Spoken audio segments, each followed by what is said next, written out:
Hey everyone, what's up? It's Josh JCL Felto for the Writer's Lens, and again today I'm bringing on another special guest, and this one is especially special in the form of one Daniel Luketic. Say hi, Daniel.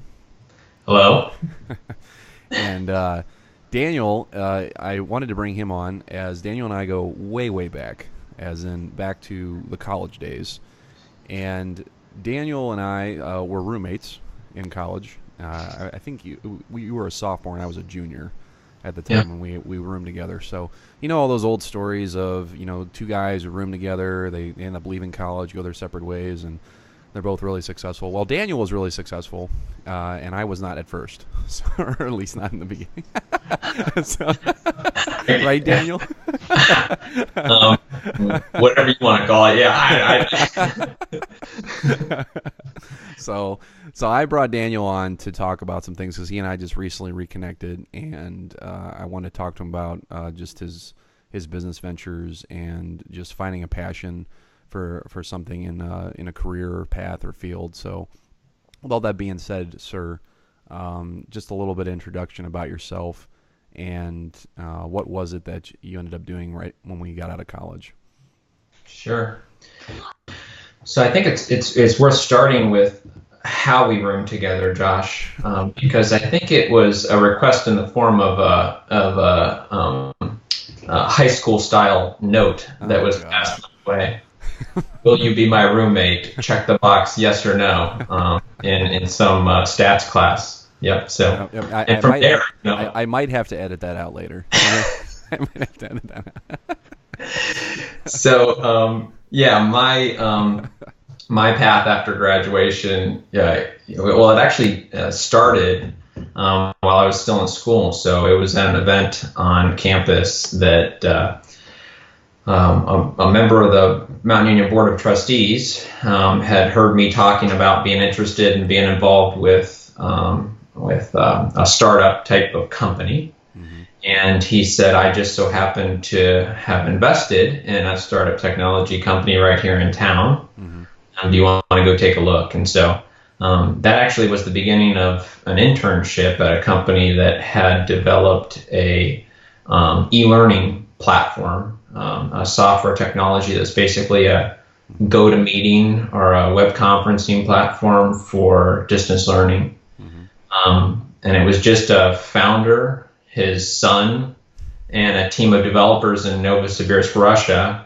that were developing this platform. And I was, hire number one to essentially do business development work and sales work and a little bit of everything under the sun. So that's when I basically got the bug to pursue startups and technology companies. And from there, I ended up spending some time out at the Youngstown Business Incubator, where I was essentially either looking to pursue one of my own ideas or join a team that already maybe had an idea and were starting to develop out who the other team members would be to take a product to market. And what ended up happening was the latter. I ended up finding an insurance agent out there who had a prototype, an idea, the money to invest in the project, and it was a nice match because I got to be the blood, sweat, and tears behind that That's to cool. basically build out the rest of the team and develop the product and bring it to market. That's really cool, man. I remember a long time ago, back when I was still working in insurance, I had gotten a couple of phone calls from you, and you were basically asking me, hey man, what are some of the pains of working in insurance, and what also would you need as far as programming or software? And I was like, what on earth are you asking me this for? So at the time, it didn't really strike me as this guy's off doing some kind of business venture. It didn't really kind of click for me, I guess, at the time and whatnot. But here you are, you were doing all these kinds of things behind the scenes and Yeah. whatnot. Yeah. So basically, having no background in insurance, When I met this agent, I obviously thought, hey, this is encouraging. He's an independent insurance agent who says, this is a big problem for me. This is something that keeps me up at night that I'd like to solve for. And oh, by the way, there are thousands of independent insurance agents just like me who share this same problem. But for me, it was doing a little bit of homework before I decided to commit in a big way to truly understand, all the dynamics of this problem he was telling me about, and what other factors might be at play that our team would want to consider as we try to design a software solution to solve this problem. So yes, I reached out to you. I think I reached out to another roommate, Jason Smith, who at the time I think was related to or had some experience in the insurance field, and absolutely, and a number of other people to kind of see it from all different angles, and then we decided to roll up our sleeves, and all that informed kind of later process for developing out the product and our plans. Now, how did you, as far as the pain points of this insurance agent that you had talked to, and things that he said were keeping him up at night, and he couldn't really, hey man, this would really solve a lot of problems for me. Was that would that be a time point when you would say, hey, this is something I really want to do. I want to be able to troubleshoot for people like this by developing some kind of new software or whatever? Was that what you would say is hey, this is my niche then, as far as what I want to do? Or... So I think at the time, what I was more interested in was, after working at the e-learning software company, the internship that turned into full-time employment right out of school, and like I've said, essentially catching the bug and saying, this is fun, this is interesting, developing software to solve problems.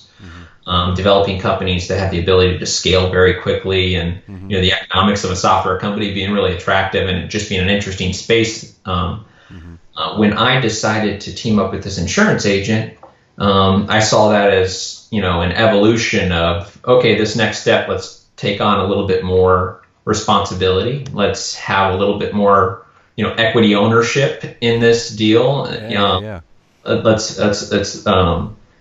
And let's just continue to work in the direction of having more at-bats. I saw it as another at-bat.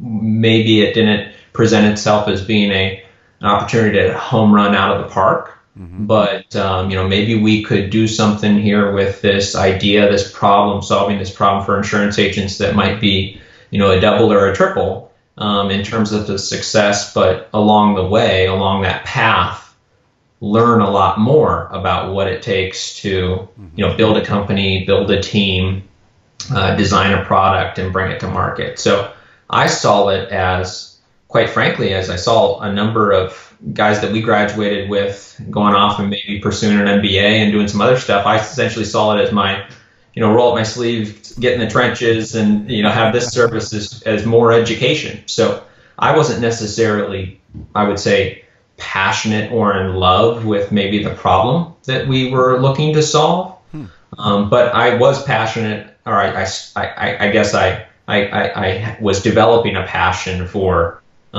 just solving problems through entrepreneurship. So, and I guess quickly, just the problem that we were solving that this insurance agent wanted to solve was related to basically liability and exposure. So a lot of people don't realize that independent insurance agents, if they put together a policy with a customer, and then that customer has a big uncovered loss. So let's say that it's a business and they're hacked, which is in the news a lot right now, and they didn't have cyber liability exposure or cyber liability coverage. They could come back to their agent and say, hey, why didn't you recommend that I have this coverage in my policy? This is bringing back nightmares, man. This is bringing back nightmares for me. So you probably lived this or sat through continuing education or something that talked about, as an insurance agent, you're preached to that you need to have documentation, right? These different processes. Number one, man. I saved so many emails. I saved so many documents. I think I was swimming in them. I feel like so. But anyway, go ahead. Yeah, so they preached documentation, and the agent was in the same boat that you were, where he says everyone's telling us at every turn we have to have this documentation, but there should be a simpler, easier way for us to obtain it that isn't a hassle, that isn't uncomfortable, us sitting across the desk from a client and basically going, hey, I'm going to run through 100 different coverage options here right now, basically because I need to see CYA, I need to cover my butt, right? Right. So what we did was we packaged up information about different insurance coverage options in a digital format, in an email communication essentially that they could send off to their customers that would say, hey, go ahead and click on this, and there's going to be a lot of information here, and you can kind of work through essentially a combination of a glossary / claim scenarios, all that kind of stuff. And well, along the way, it was laying down a digital documentation trail for the agent, so that he had a file, essentially a digital file that said, he offered all these different coverage options. He attempted to educate his customers, and so it was good. It was good practice for the insurance agents. It got them the documentation they needed, and along the way, we found that they even upselled some insurance coverage. So, they were happy about that as well. That's what every agency wants to do, man. So that was a doubly good thing for you. Yes. Yeah. To help them out. There was a lot of really good stuff in there. What you were saying that I kind of wanted to go a couple different directions from what you were mentioning. I thought it was really interesting how you were talking about you were more in love with the process of figuring out how to maybe help this person, not necessarily the product itself, which was that the software that you were working on, but rather learning this process of how do I actually go from A to B to C to D and really make something go. And I just think about how being in college, okay, so sitting in our old marketing classes or our business classes, and there was always, I felt like, a lot of pressure to be very specific about what it was that we were going to be doing the moment we got our diploma and walked off the stage. You were either going to be doing this or you're going to be doing that, and there wasn't this, get used to the process or fall in love with the process, not the actual end result of your career. So I think that perspective is really interesting, because I just think for myself, I really struggled in the beginning of going, man, I don't really want to do insurance, but this kind of seemed like my end goal. Like, this was the career path I thought I should be on, not necessarily building skills or building the ability to troubleshoot certain situations or whatever it would be. So I find that to be very valuable as far as what you said. Like, that's where your mind frame was, which I think is great. So as far as developing a passion for just learning how to figure out what the solution will be, I think is really, really, really valuable. Yeah, I think for me, Josh, it was when I would have moments where I would think about, what's the next step, what's the next turn, what's the next opportunity, what's the next chapter, right? And what I always I try to come back to, and I don't think in high school I knew this, in college I knew this. I think this is something that's developed over time, a way of thinking. So I'm not acting like, back in my college days, I felt like I had the answers. I don't think that I did. We thought we did. Yeah, right. We were just along for the ride. But as I reflect, and as now I come back and I'll talk to the students at Mount in their entrepreneurship, now that they have an entrepreneurship minor. Yeah. And when I just share lessons learned or regrets or just advice in general, one of the things would just be continuing to sit down and have that conversation with yourself, or have that think critically about at this point in time, based on all my life experiences and what I've done, what seem to be some skills that people are telling me I'm good at this, right? People are confirming I'm good at this. And where's that overlap between those skills that are being confirmed that you kind of have some special ability there, or you have some strength there, some true strength, and where that overlaps with stuff that if you weren't being paid, you would do in your free time, Yeah, yep. And where can you find the intersection of those two things, so that you can get up and go make money like we all have to do, and As a truism. and pay the bills, and if you're going to have a family, support a family, Yeah. in a way where for as many hours as you spend doing this, right, you feel like you're fulfilled. So I don't know. That's my big picture thought whenever I have a chance to take a breath and step back and analyze, is this the direction I want to head? That's great, man. And the other thing too is like we've obviously been hitting a lot of the high points of your journey being an entrepreneur. What's something that was really scary, or maybe there wasn't? I don't know. I mean, I'm not in the head of Daniel Luketic, so I don't know. But as far as any kind of fears or doubts, going through the whole process of just doing something that was totally new, totally just out of the box for you, what were some things that you dealt with as far as like just common fears, common doubts, or how did you manage that? So, maybe a couple things. I mean, there's quite a bit. I never thought of myself as someone who was a big risk taker, but I guess you could go back and look at some of these my path, and some people who are a little more risk adverse would go, well, no, you did take some pretty Yeah. significant risks along the way. But I think how I tried to handle. I mean, one was just obviously financially, right? So thinking about you think about certain things that you have to that you think you have to do, and a path you have to travel along, and you always have this tendency to look at what others are doing, and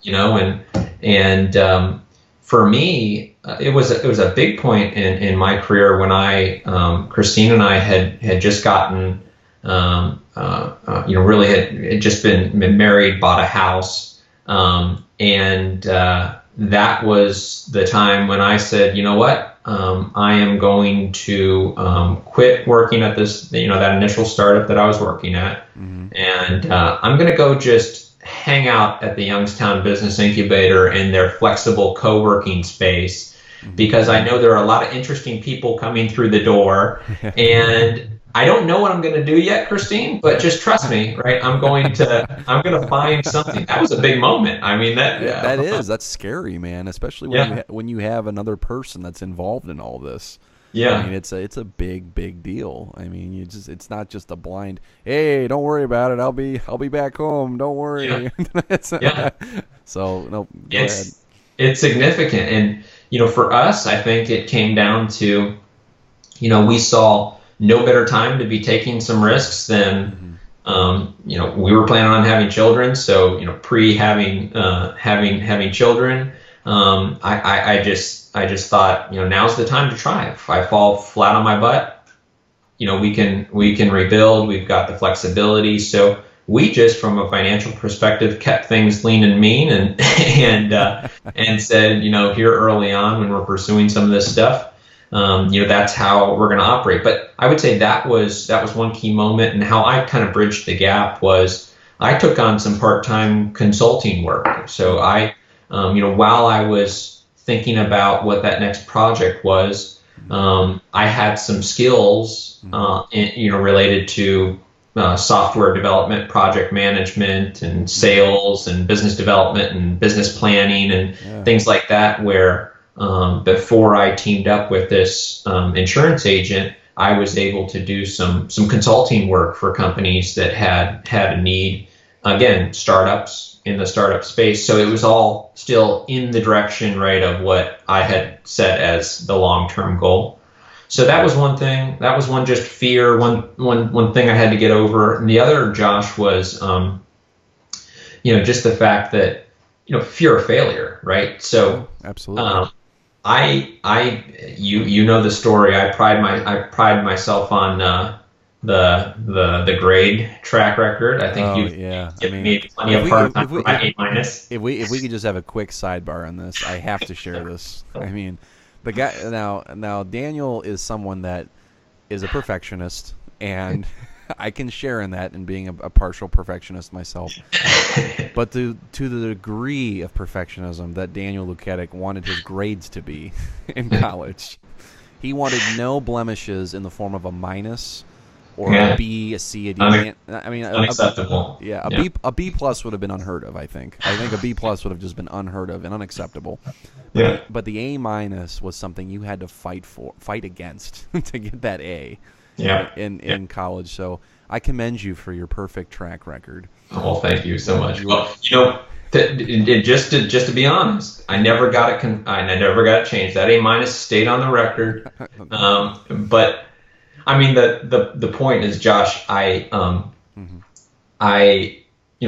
failure. I had to learn that, as opposed, I'll call it just the Midwest versus the West Coast. Yep. As it relates to startups, there's a very different culture. On the West Coast, having a few failures under your belt is a huge badge of that's a significant kind of milestone, right? To be able to say I'm probably learned more from those giant failures than I did from the stuff where I stumbled upon success, right? And things came easy. Yeah. And in the Midwest, it's a little bit more difficult because just our startup ecosystem is still developing. People don't have as many at bats, meaning they don't have as many opportunities to kind of fail here and be on to the next, exciting opportunity or exciting startup or exciting team, because they're few and far between. So that was a big hurdle for me to get over, to understand this is, when you look nationally, a really difficult thing to do. There's a reason you see so many statistics about startup companies failing, and you have to be comfortable with that chance of failing and pivoting and moving on to the next thing and redirecting. Yeah. I mean, I totally relate to that. Being a writer. I mean, as far as you have to be afraid. I mean, obviously you're going to be afraid to fail, but not being afraid of it and pushing through that fear is so integral to being a creative, trying to be a creative person. Whether you're a painter, whether you write poems, or whether you write books, there's such a degree of, how many at-bats of failure do I need before I finally kind of break through? How do I end up figuring out what my maximum number is, or my critical mass, till I get to that point. So that's really good stuff. I mean, and it is interesting how you said how the Midwest culture towards entrepreneurship is very different than the West Coast, and not getting as many at-bats. I think that's a really interesting insight, especially just, obviously we've lived here for most of our lives. So having a startup business in the Midwest, it is harder, I would say. I mean, I would totally agree with that. You were in the thick of it, so you would know, as far as understanding that. But things are changing. Things are changing, which is great, because, we're getting, it's a combination of things. There's more money available, and a lot of these things are, can only be possible through financing, through individuals making investments, or through funds making investments, or venture capital firms being available to make investments. And there's more money, and there's support from the state of Ohio. State of Ohio has some amazing programs that are supporting all these different investment activities. So that's great. A lot of it starts there.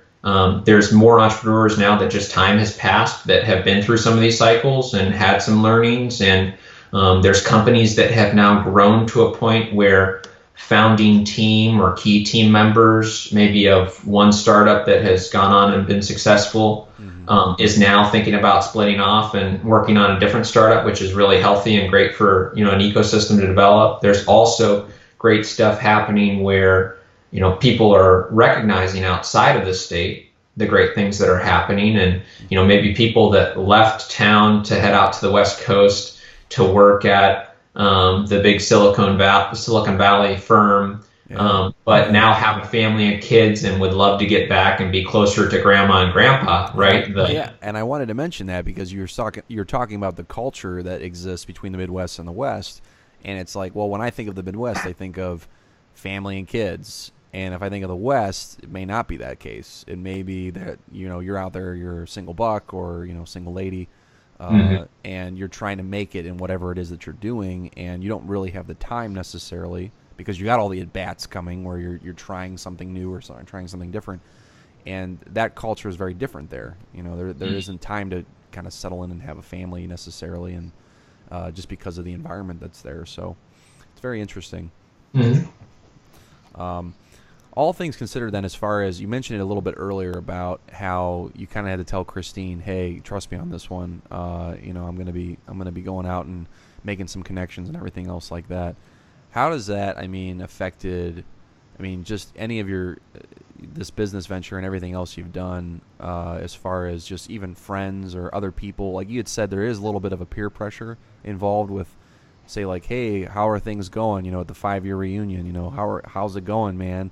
How's work happening?" And you're like, "Well, I got a couple things up in the air." Or if you're having those conversations, is there any kind of hesitance there, or is there just kind of like?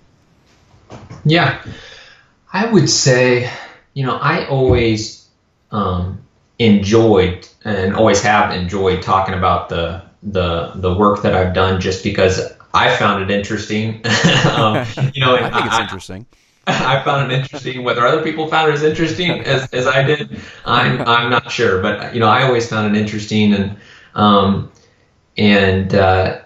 I always was eager to talk about it. But to kind of the question of how were there ever just some maybe uncomfortable points, or were there was it ever kind of difficult to think about what the story was, and characterize and explain it to people? I for a long time I think that some family still had no clue what I was doing, right? It's hard to explain to someone, so you're not working at some company that I know the name of, and that I've heard of, and on a trajectory that I can understand. You're doing what, where, So it took some extra explaining. I know that in some circles I just found it simpler to give some kind of brief, maybe a plain vanilla response, and not go any deeper, simply because you could tell that there were question marks above their head going, okay, that's fantastic, that sounds great, right? But no, I think that it's fair to say also, though, that at certain points you continue to revisit, if you're having any kind of challenges, you continue to revisit, is this the train that I want to stay on, right? Or is there another path? And I don't know that there's a right answer. For me, I initially put my stake in the ground and said, I want to just get as much startup experience as as possible. So I want to jump directly into the startup world, as opposed to another route that, as I reflect and think back, would have been a valid route to go, which would be, jump into a Fortune 500 large company or a consulting gig. And, yes, those do pay more, maybe more financially stable, but they also, you can learn a lot going that route as well, right? You can learn a lot getting an MBA. There are a lot of different paths. I chose mine, and I can always, think back of what if, but I think that, that my journey has been a good one, and has taught me a lot, and has been unique and really fun when I think back to some of the experiences. We have had some good time with a number of the companies that I've worked on, and I think that's worth something as well. Yeah, absolutely. And as far as like defining success, there's I did an earlier episode about trying to define what success actually looks like. And I remember, I've done a lot of research on this and how people define themselves, and how they try to either compare themselves to other people, or they create a measuring stick that is their own, and they say, this is the standard I'm going to set myself against. And if I get to the first goal and I'm done, then I get to the second goal and I'm done, then I'm really making it, and it doesn't matter what anyone else says. And I think that's really where I feel like a lot of people want to be at, but really aren't. they're probably more in the game of I compare myself. I'm keeping up with the Joneses. And I want to be able to say that I work for the big name company, or I'm making a lot of money. I have a lot of money in my back pocket, and whatnot. So, I mean, I can attest to that personally. That was certainly something that, especially after getting out of college, I was going, man, I need to make some money here pretty quickly. The loans were coming in. Yes. Yeah. So I think that in my retrospect, reflecting on it and just seeing the path that I took, I think I was much more on the safer path for a long time. Not to say that I didn't get any good experience going through what I did, but I think I definitely tried to take a much more safer route, where I was going, I know what the path is, and that to me gave me a little more comfort than saying, yeah, you know what, I need to find more experience in X or Y or whatever it was. So, and then of course the passion of writing surfaced out of all of that trivial things that I was doing. So, like you said, I think the journey itself is definitely worth it in terms of figuring out what it is that we are truly passionate about. So I really appreciate that, man. And when I think about kind of that path, just another reflection, something that I have thought about as well, something that can be so valuable no matter if you take, I guess, what could be considered the risky or the less risky or the more stable or less stable, whatever these different paths or avenues might be. I think something that applies across the board, and something that I talk to students at Mount Union about all the time, is something I wish I'd done earlier, was finding strong mentors and advisors. No matter the career, no matter the organization, the size of the organization, no matter the industry, no matter the career path, if you think about the model of athletics or, their number or education and others, these models where there's very clearly, the senior individuals, the coaches, the structure of, taking an individual, a young person under their wing and, teaching them, showing them the way, sharing learnings. I think for some careers that doesn't happen as naturally, and people need to kind of seek that out earlier. I know for me, I had a number of people, investors and people along the way that were mentors. But if I was looking back now and thinking about what I could have done differently, that maybe just would have even given me more confidence earlier on to wrestle with some of these things that you just mentioned of just maybe some of the insecurity or, the understanding there is a light at the end of the tunnel, or, charting the path when it's a little bit different career path or riskier than what you might be comfortable with. I think having an even stronger mentor or advisor or network of those individuals that I really aired all the dirty laundry to, right? Personal and professional alike, someone that you could have as a confidant that was really truly the definition of what you wanted to be. Earlier would have been just very, very valuable. I now know some of those people, and I see and have identified them, and I think it would have been really powerful to have known that person and begged them to take me under their wing, right? Essentially, when I was fresh out of school. Yep. Mentorship is such a huge part of business ventures that I can't even begin to having somebody that's walked the walk, so to speak, and can then turn around and say, look, here's a bit of wisdom for you, you young whippersnapper, or whatever that is absolutely just, it's paramount as much as it is just so you need it. I think that's the best way to put it. I too can relate to that as far as needing mentors early on, or I think a lot of it. And I think the experience of a lot of people that do go into the workforce is They expect training that will be able to prepare them, but in many cases, it's just like being thrown to the wolves. You basically are thrown to the wolves, and there's this unique tension of, well, I thought this was going to be easier for me to learn what I need to do and what I shouldn't do, but in reality, there's going to be a lot of trip ups. You're not going to have somebody just grab you by the hand, the first time you find yourself in deep water. I mean, you're going to have to find your way out. So, so yeah, I think that's actually great as far as telling any kind of student. I mean, because we probably I may have been told that when I was in school, but hey, we knew everything back then, so I didn't. Yeah. I probably wasn't paying attention as much as I should have been. Yeah. So, I know this. I agree. We're so wise now. We're just so wise and just so beyond our years, and the fact that we can have these conversations now, just two old souls. Talking about this.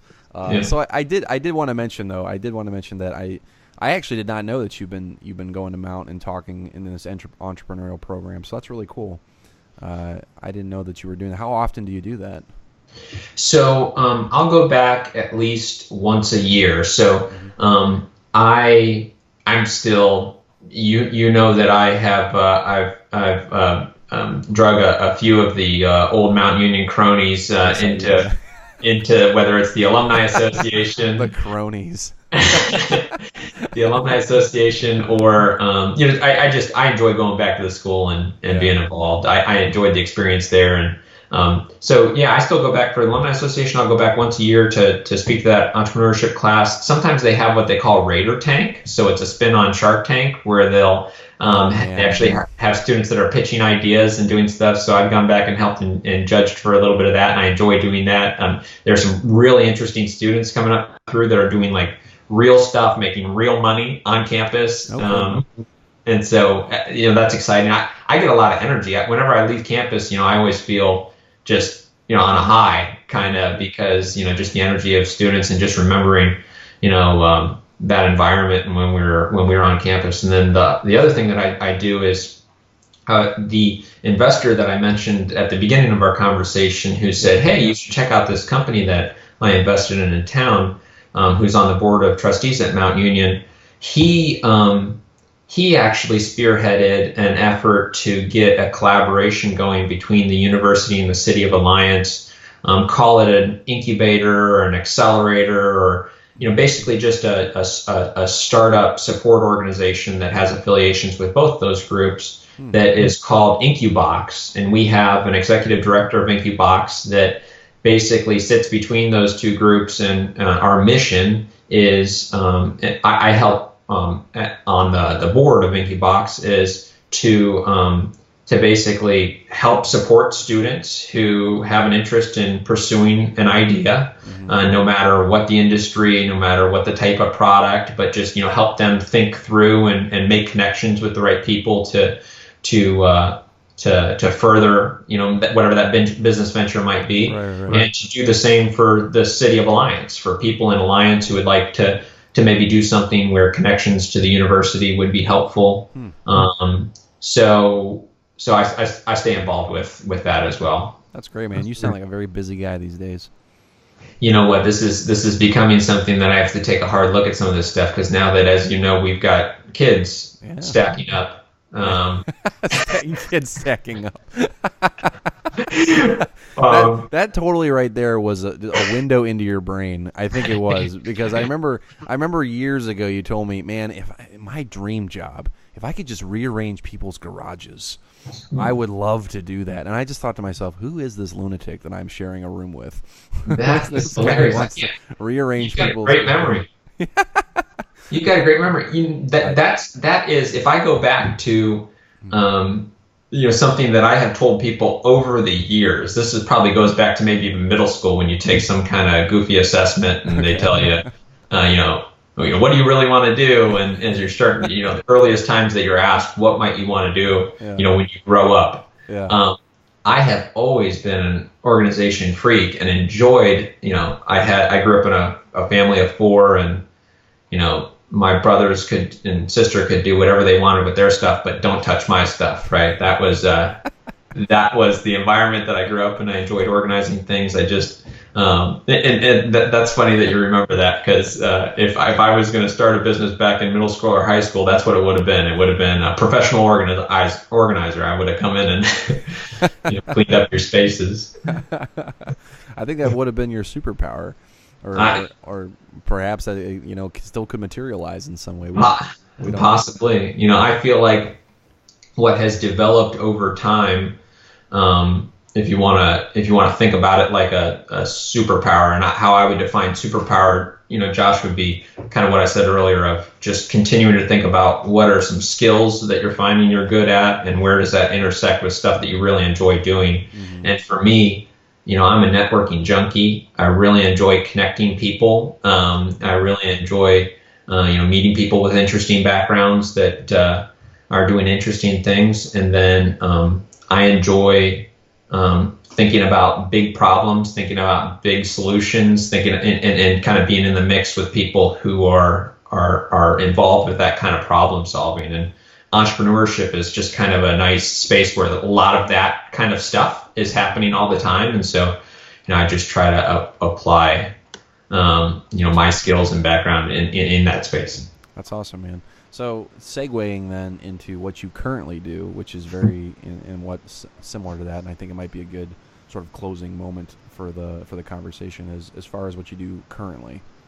Yeah. So what I do now is I work at an organization called North Coast Angel Fund, and so I transitioned there after Risk Management Technologies, the insurance company that we talked about. And what North Coast Angel Fund does is they invest in startup companies, startup technology companies. So it is an angel investor, where the term angel fund comes from, is essentially someone who writes a check to an entrepreneur at usually an early stage, usually kind of first money in, with what's called a friends and family round, when you're going and asking grandma to write a check to support your your early risky venture, and you're doing that. Angel investors are other individuals. That's kind of a category of people that write those early checks. And what our North Coast Angel Fund does is we bring together a number of those types of angel investors. Mm-hmm. So over the last 10 years, over 200 investors have invested in one or more of our investment funds. And so they write a check into the fund, and then the fund has a pot of money that we are able to make investments in. Either software companies or medical device companies are kind of the two main types of companies we invest in. We invest $250,000 in a company initially. Mm-hmm.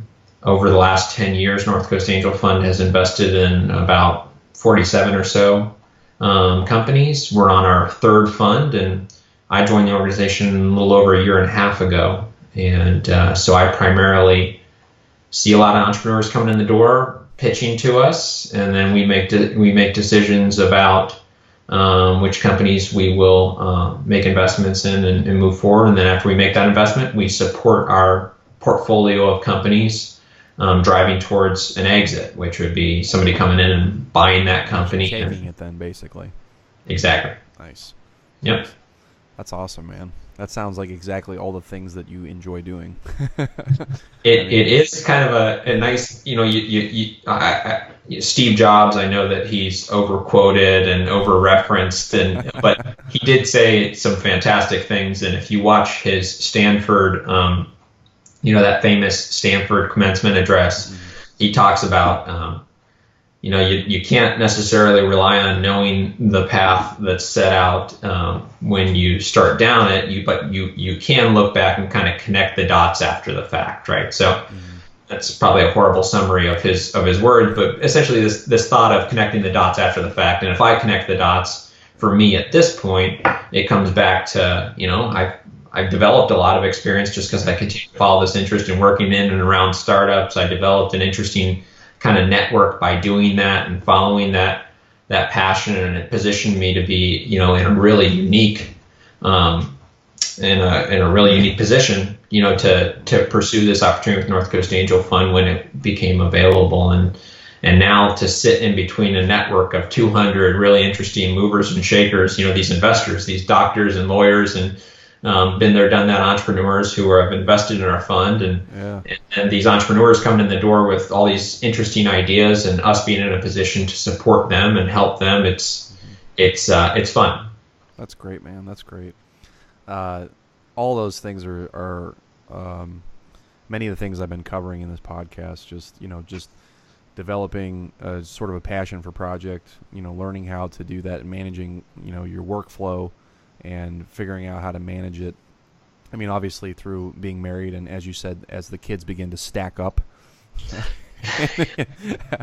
As they come, as I do know, you have a second one on the way, so congratulations again, sir.